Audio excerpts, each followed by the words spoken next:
Social media is just a drug disguised as entertainment. That's what it is. And you realize that you have spent 98% of your free time looking at a screen. Would you be happy with that? I saw this video recently. It's a TED Talk.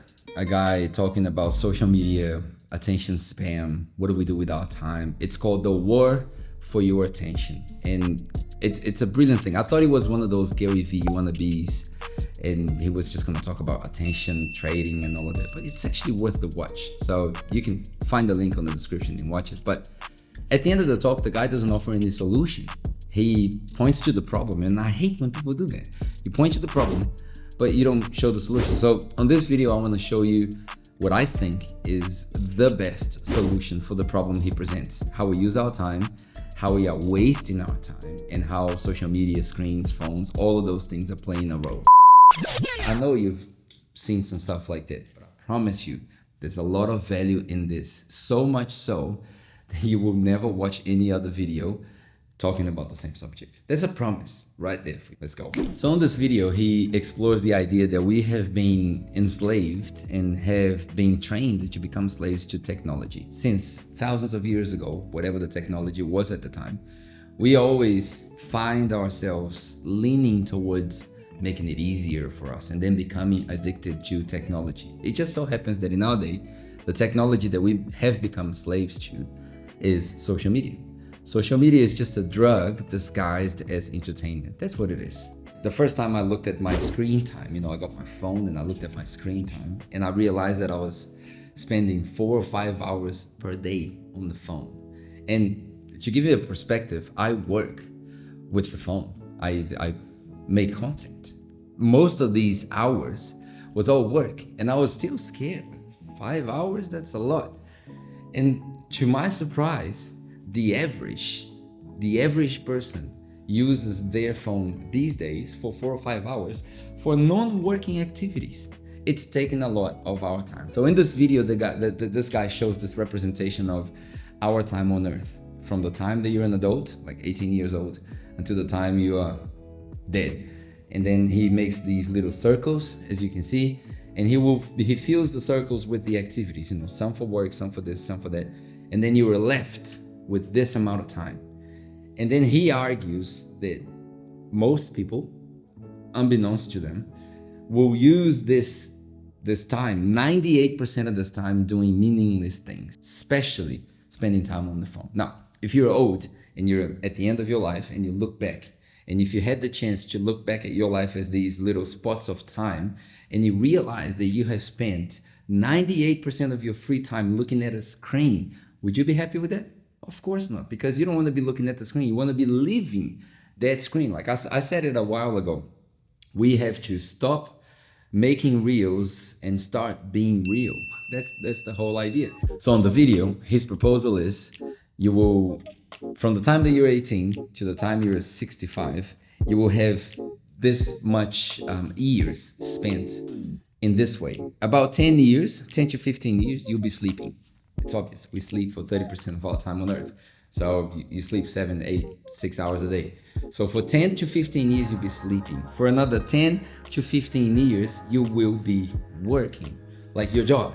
You go there and you exchange, you swap time for money so you can pay the bills and live your life. So for 10 to 15 years, you'll be working. And the other 10 years, you will be doing menial tasks. You'll be doing things like having a shower, go to the bathroom, eating, things that you don't really take into consideration. The leftover years in between these activities is what we call holidays.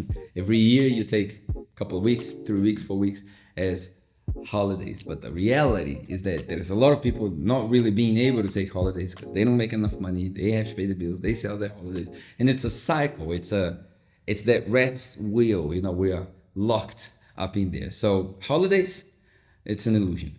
Now, there's another group of people who are very focused, very disciplined. They know their way around, so they keep working during holidays. They have double shifts. They have it all planned out. Most of them don't have kids, and they think, I'm going to work hard for 35 years, 40 years, and then I'm going to retire. I'm going to retire. And they fail to realize that retirement is also not an option. It's an illusion. It's a scheme. There's hundreds of millions of people working to pay for the retirement of a few tens of thousands of people, and that scheme is going to break with inflation and all of that. So retirement, again, what do we do with retirement? We work our whole lives in order to rest for a little bit, only to realize that at the end of our lives, when we're supposed to enjoy what we have acquired, we spend all of that, we sell the houses, we sell all of that so we can gain more time, which is, again, super silly. To some of these people, when they get old and they're ready to retire, they realize that it's too late for them. It's not time to enjoy, and I've seen it in my own family. What they do is they invest all of their resources in the next generation. So they pass on the houses, the properties, and all of that, and then we spoil the next generation.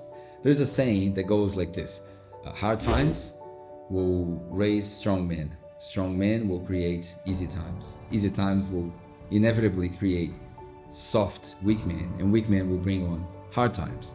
And it's a cycle.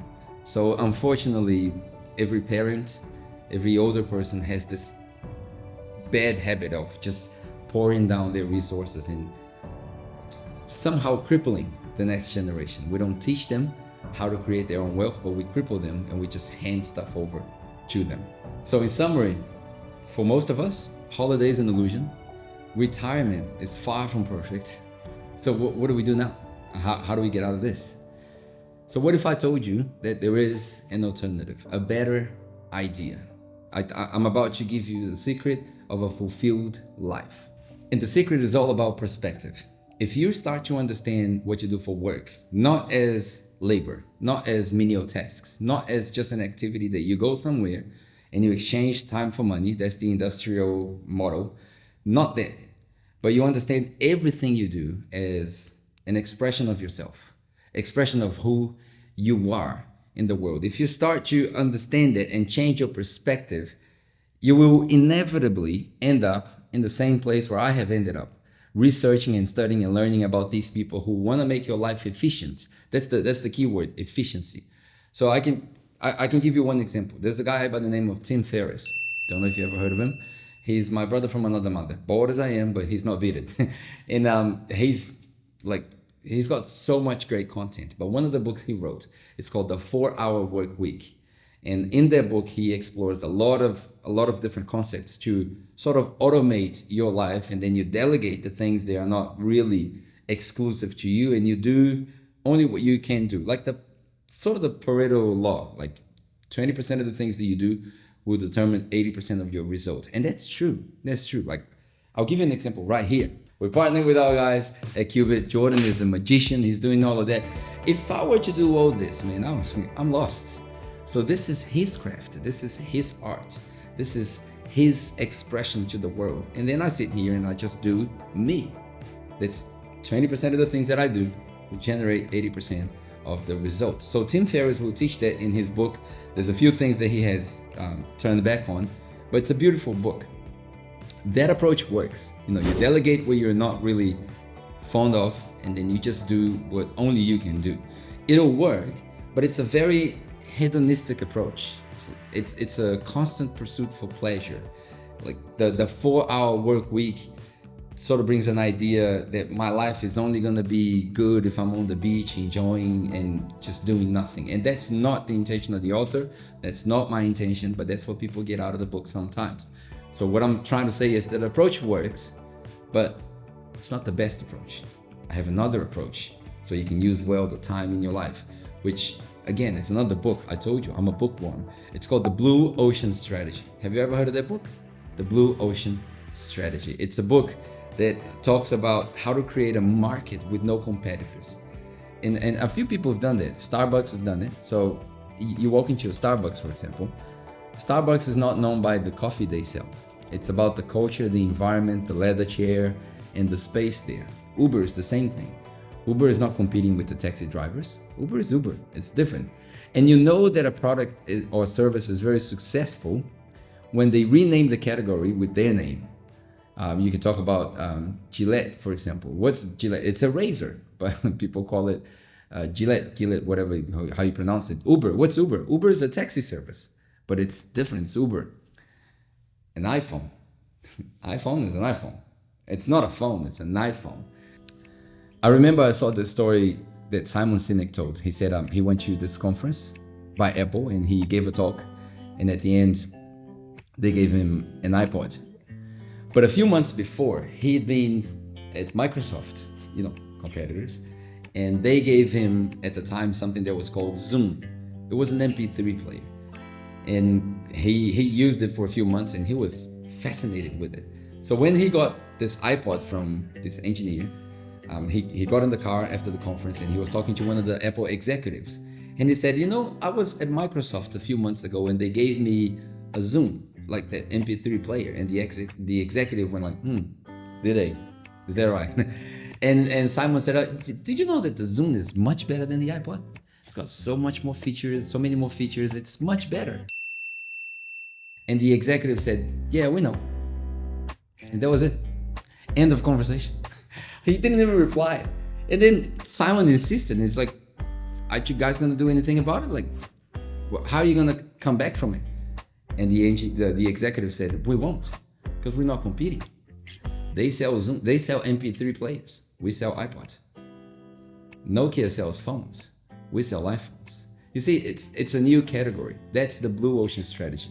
There's no competition if you understand that the ocean is so vast and there's space for everyone. And that's what I want to teach you and inspire you to do with your life, with your work. Like, you're going to use the hours that you have so much better from now on, that when you finish this, you're going to have a formula to actually enjoy life. Who doesn't want to do that? Who doesn't want to enjoy life? So here it is. I'm going to be talking more about these two books on our Patreon version of the video. And if you don't know what that is, I don't want to stop the flow because I don't want to be interrupted, but there's a link in the description of this video where you can subscribe to our Patreon, and then you have exclusive videos right there. None of these videos go online on YouTube or anything. It's just for our patrons, but I don't want to push anything. So let's just go back to the video and then you can make a decision later on. All right, so here's the formula. What if I told you that instead of thinking 40 hours a week for work and so many hours rest, instead of 40 weeks of work during the year and 12 weeks of holidays or breaks, instead of 40 weeks of work and 12 weeks of holiday, you had 52 weeks in a year full of purpose. That's it. What if you embrace the idea that your work bring purpose to your life? That you go to work not just to be paid, not to, like, I hate the idea of exchanging time for money. You know what that's called? That's a slavery. I'll let that sink for a while. That's slavery. Back in the days, what did the slaves do? They would go to the field, do what the boss told them to do, and in return, there would be a house, they would have a house, food, and a few other things. Most people working paycheck to paycheck, that's what they do. They go to work, do what the boss tells them, they get paid. They pay all the bills, they pay the government. What do they have left? More bills. MasterCard and Visa. That's most people are in that situation. Why? Because they're slaves. And if you're watching this video and if this is hurting, I'll tell you again, you are a slave. You have to break out of it. There's no other way around. There's no way to tell you this softly. You're a slave and you have to chase your freedom. You have to break the chains and chase your freedom.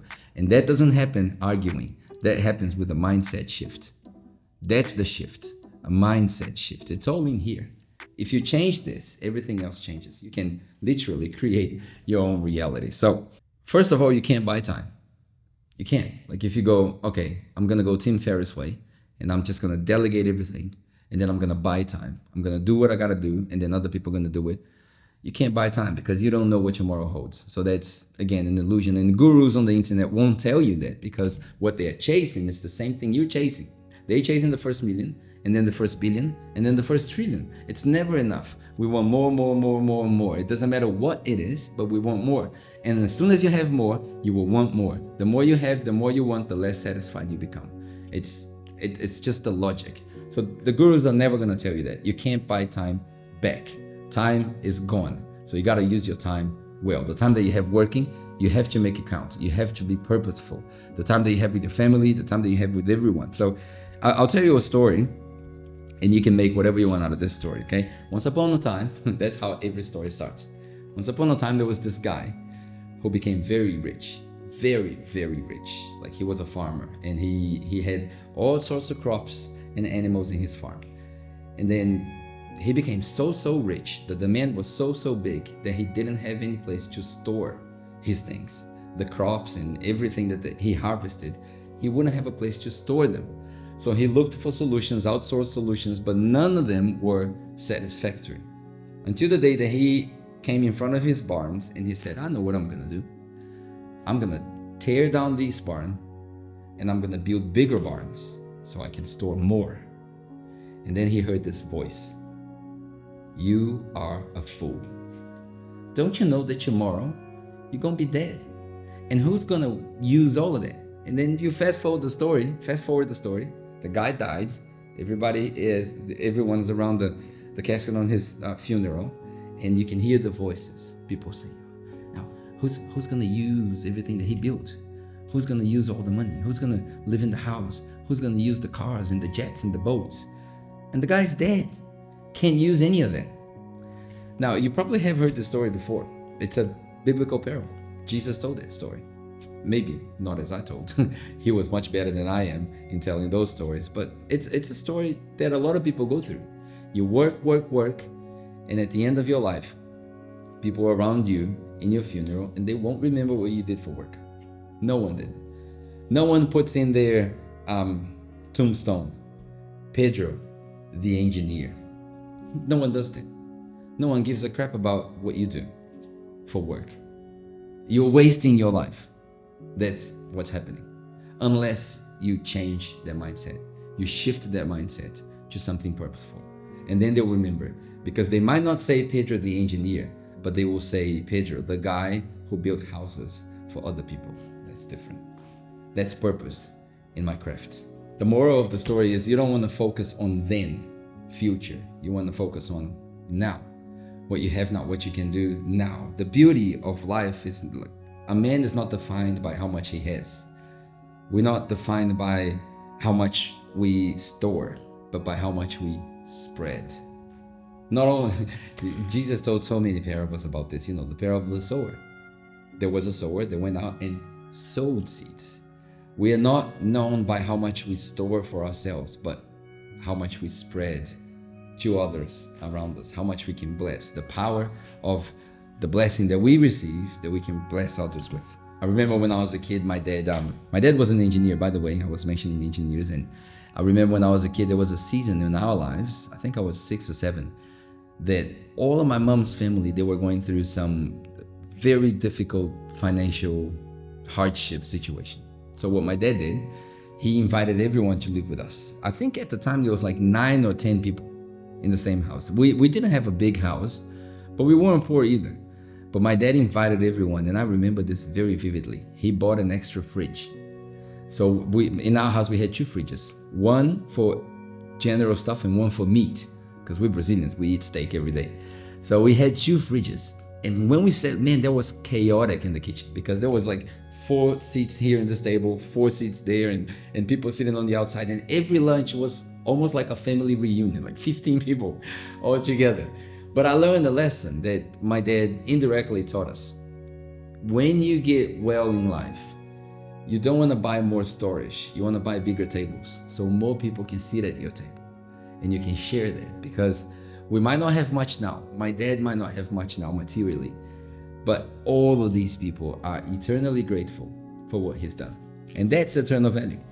At the end of 50 years, 100 years, when you die, no one's going to remember what you built. They're going to remember how they were blessed by you. That's the secret. You want to learn how to manage your time. You want to have a good career. It's all good with it. If you want to buy stuff and travel and enjoy life, yes, but know that all of that is temporary. You want to learn? Yes, I have so many good videos in my channel about the wheel of life and tools that you can use. And that is all good. But better than that is to have purpose in everything you do. That's my passion. That's what I love talking about. How you put purpose behind what you're doing. What's the consequence of what you are doing? And that's what I want to inspire you with this video today. Now, I know I haven't given you that much information. We've talked about the 4-hour week by Tim Ferriss. We talked about the Blue Ocean strategy. We talked about managing well your time. We talked about not using social media to fill in your time. This is a good alarm. spend time with the family and the kids and the people around you, not the phone. Just stop staring at the screen and start living what the screen is displaying. Maybe other people want to look at your life, great, but don't, you know when people go to a show and they like, everyone's recording the show but no one's enjoying the show. Let's be the people who enjoy the show, and other people can record the show. Because, I mean, where are you gonna put that? Most people will take a picture and they'll never look at the picture again. So there's no point. Just create a memory. Don't save anything on your phone, save it in your memory. Trust me, your hard drive is much bigger than you expect, much bigger than you know. So that's my encouragement to you today. I want to encourage you to think purpose. I do have a lot of material about purpose, and that I'll push that to you. There's so many videos on my channel talking about how to find your purpose. I am passionate about this concept of the Ikigai, how you figured the areas of your life. You go there. Find these videos, they will be suggested here. That'll help you. And that's all free. Now, if you really want to go deep, man, there's links in the description here. You can click the link there, and then you can join me either on the Patreon or you can join the list. There's so much free material there I share. And trust me, the value in these things is so much greater than you can expect. It's going to be worth your while. So do that. That's my call to action for this video. You click the link. I'm not going to try to sell you anything. I just want to help you find your purpose in life. I think there are two great dates in the life of a man. The first one is the day that he's born, and the second one is the day he finds out why. A man without a purpose is a dead man. So if you don't know what your purpose is in life, I'm here to help you. Click the link. Let's go. Thanks for watching.